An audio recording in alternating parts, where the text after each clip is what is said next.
Sejak kecil, Tony telah mempelajari berbagai macam ilmu gaib warisan dari kakek dan neneknya. Dari ilmu tingkatan pemula sampai tingkatan terakhir, semua dikuasai Tony. Dia menjadikan dirinya manusia yang tak tertandingi. Di antara 5 bersaudara laki semua, saya anak nomor 2 yang memiliki hari kelahiran Sabtu Pahing. Sabtu Pahing itu weton Jawa, weton paling tinggi, weton keramat. Karena itulah saya dipilih. Nah, kebetulan waktu itu saya juga sakit juga, kejadian waktu itu dianiaya guru SD. Nah, sama kakek saya disembuhkan. Tapi ada syarat perjanjian bahwa saya harus jadi muridnya dia, menjadi anak angkatnya dia langsung untuk menjadi pewaris ilmu terakhir. Karena kakek nenek buyut saya mengalami susah mati kalau itu tidak diturunkan. Untuk mengalahkan rasa takut itu saya ditunjukkan kesaktian dia dulu. Waktu pertama kali ditunjukin, ilmu menghilang dulu sama ilmu pindah tempat. Pada waktu di rumahnya, di depan mata, udah ada di belakang saya. Begitu saya lihat belakang, hilang, udah di depan saya lagi. Nah, setelah itu saya cari, udah ada di luar rumah. Itu saya lihat, kagum. Wah, hebat juga ini. Wah, kalau punya ilmu kayak gini, enak juga ini. Nah, akhirnya saya tertarik. Gitu. Di situ saya punya keyakinan, kalau saya sama kakek saya pasti tidak akan mencelakai saya. Ketertarikannya untuk mempelajari ilmu gaib membuat Tony harus melewati beberapa ujian. Harus melewati ritual-ritualnya itu, mau tidak mau harus belajar. Sebelum melajari mantra itu harus lewat kuburan dulu, tempat gelap yang tidak ada unsur cahaya. Udah diajar dulu mentalnya dulu. Dia jarak jauh lihat gitu, sampai tidak ada infeksi ketakutan. Nah, kebetulan waktu saya suruh ngelakuin itu, walaupun saya umur 9 tahun, saya tidak takut gitu. Jadi pada waktu saya belajar ilmu itu, lihat setan udah biasa, karena temannya setan. Ujiannya belum selesai, ritual lain pun siap menanti di depannya. Pelajari ilmu harus ada namanya ritual. Dan ritualnya itu ada yang 7 hari tidak makan, tidak minum. Nah, waktu susah itu, waktu bertapa itu adalah hari pertama. Hari pertama, kedua itu sudah jadi, ketiga, keempat sudah lolos. Sampai baca mantra. Nanti setelah itu 1 jam meditasi, itu baca mantra lagi. Dan terus ulang-ulang terus. Berbagai ritual telah dilaluinya. Sang kakek pun akhirnya mewariskan sebuah ilmu kepada Tony. Pertama itu saya belajar ilmu aji tapak bayi. Jadi ilmu mengambang di atas air. Jadi tidak bisa tenggelam di air. Tahap dasar untuk mempelajari ilmu untuk menyatu dengan alam. Lulus dan tidaknya belajar ilmu berikutnya harus pertama itu dulu.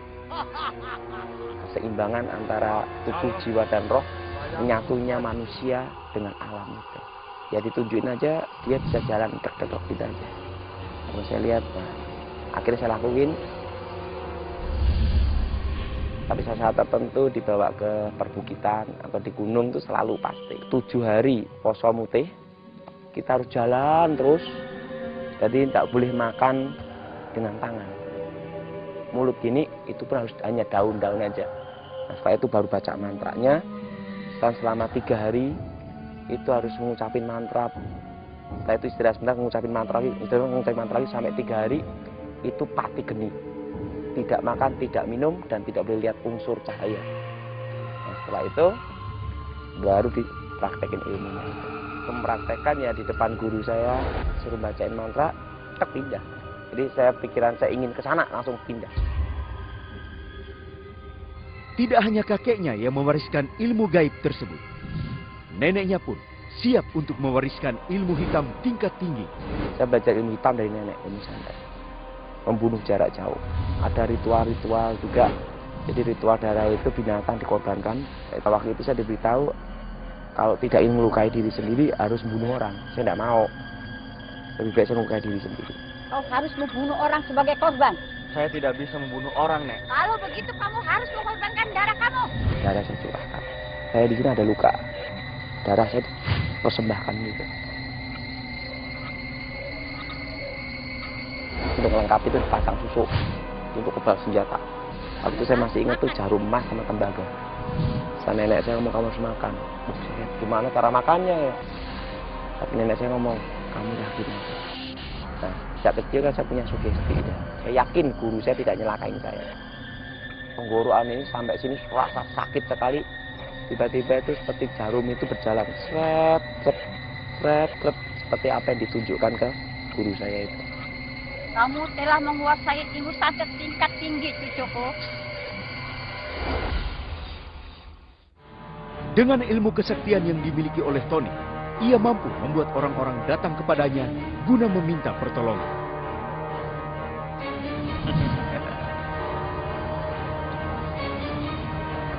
Apakah ini orang? Coba. Iya. Iya, Ki. Sekarang saya akan mengerjakannya. Ini boneka ini.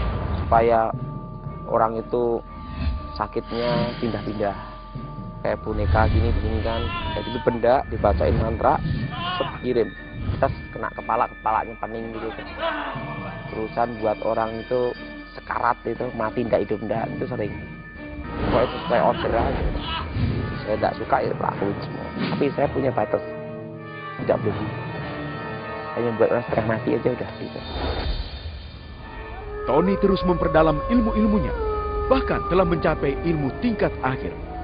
Jadi kekuatannya itu kalau memukul orang jarak 50 km itu mati langsung. Dan itu ilmu santet tingkat tinggi. Ilmu itu punya pantangan tidak boleh menikah, tidak boleh menyentuh wanita. Nah itu yang paling berat. Nah, ritualnya paling berat dari semua ritual. Tidak boleh makan, tidak boleh minum selama 7 hari 7 malam. Untuk menguasai ilmu itu butuh berapa bulan? Baru bisa ilmu terakhir itu. Waktu itu ingin menjadi orang nomor 1 aja. Saya ingin menjadi orang yang tanpa tanding gitu aja. Saya tuh kehilangan arah tuh waktu guru saya meninggal dunia. Waktu itu saya ingin mencoba kesaktian itu. Tapi saya tidak mau nyoba kesaktian itu ke orang biasa. Nah, disitulah saya bertarung, cari lawan, pergi ke dukun-dukun. Waktu itu saya masih ingat di berbagai macam tempat di Gunung Lawu, saya di berbagai tempat di tanah Jawa ini udah saya kunjungin. Nah, saya kalahkan mereka satu persatu, dukun-dukun itu. Rasa takut ada.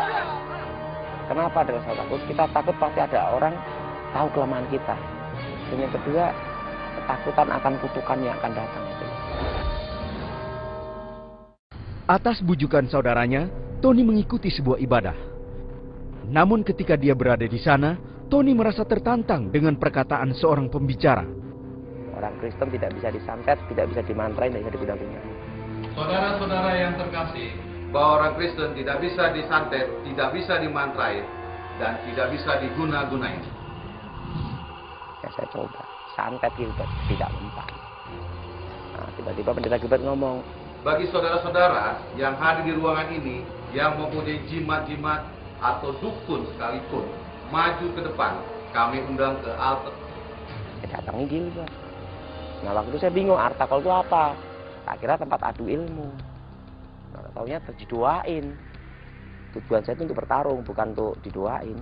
Di situ saya tantang Gilbert bertarung. Kamu menantang saya. Ayo kita bertarung. Tunjukkan kesaktian kamu.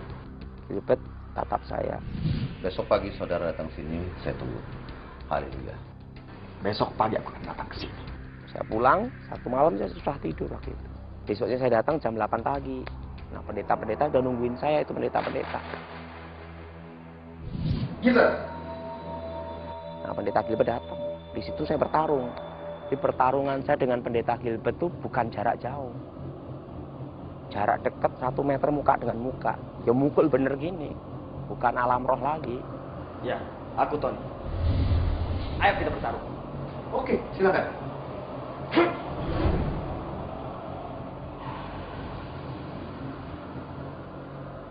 Saya pukul itu mental. Itu malah balik. Itu benteng pertahanan saya hancur. Sampai keluar serbuk tembaga sama emas dalam tubuh saya. Waktu itu saya mau muntah darah, tenang lagi. Nah Gilbert waktu itu hanya haleluya, haleluya, haleluya gitu aja. Sama bahasa roh gitu. Saya juga bingung ini bahasa apa gitu loh. Saya pukul mental, pukul mental, pukul mental terus. Nah, waktu itu mendekati jam 12 siang saya ngomong sama Gilbert, ini ilmu terakhir saya. Kalau saya kalah, saya berguru sama kamu. Kalau saya menang, kamu mati. Saya kalah. Saya akan berguru sama kamu. Kalau saya menang, kamu mati. Gilbert ngomong silahkan. Silakan Tony. Saya baca mantra terakhir waktu itu Pamengkang Jagat. Sekali pukul 50 km batu hancur. Saya baca mantra Pamengkang Jagat itu. Saya buka mata. Saya lihat dari tubuhnya pendeta Gilbert keluar cahaya terang. Di situ saya grogi. Maju atau tidak.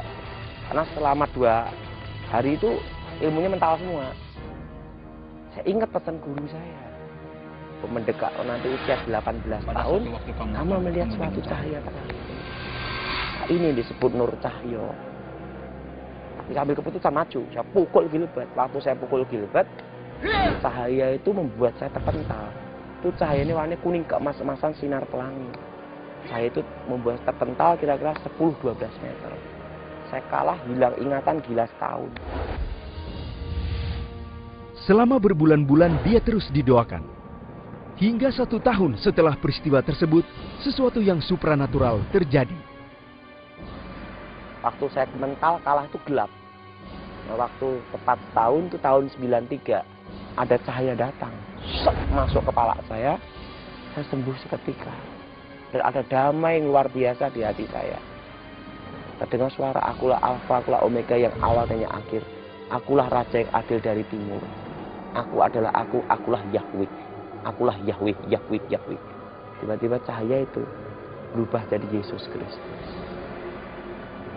Saya tidak bisa lihat wajahnya, hanya jubahnya. Dan suara itu berkata, akulah Yesus. Saya ketemu Yesus sendiri. Dan cahaya itu berubah. Satu sosok, jubah putih, terang benderang. Tapi saya tidak bisa lihat wajahnya. Nah, disitulah saya bertobat.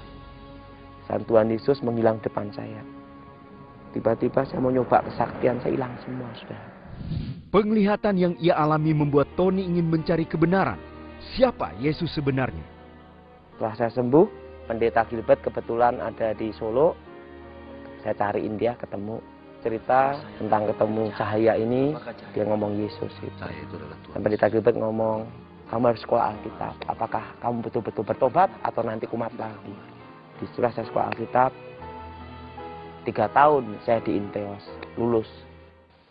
Nah, disitulah saya percaya Yesus, melayani Tuhan sampai sekarang. Proses demi proses ia jalani. Dari seorang dukun yang sakti, Tuhan mengubahkan kehidupannya. Tapi setelah saya lewatin semuanya, hanya satu yang bisa mengalahkan, Yesus Kristus. Dan waktu saya belum bertobat, hidup saya tidak bisa tenang, tidak ada damai. Setelah saya bertobat, hidup saya damai, dan tahu artinya hidup, tujuan saya itu apa, Yesus Kristus. Mau menyelamatkan orang berdosa. Saya tidak nyangka bisa bertobat, karena setelah saya bertobat, saya sadari bahwa ada panggilan Tuhan untuk melayani, supaya saya menjadi berkat bagi banyak orang. Supaya tidak banyak orang tersesat seperti jalan saya waktu belum bertobat.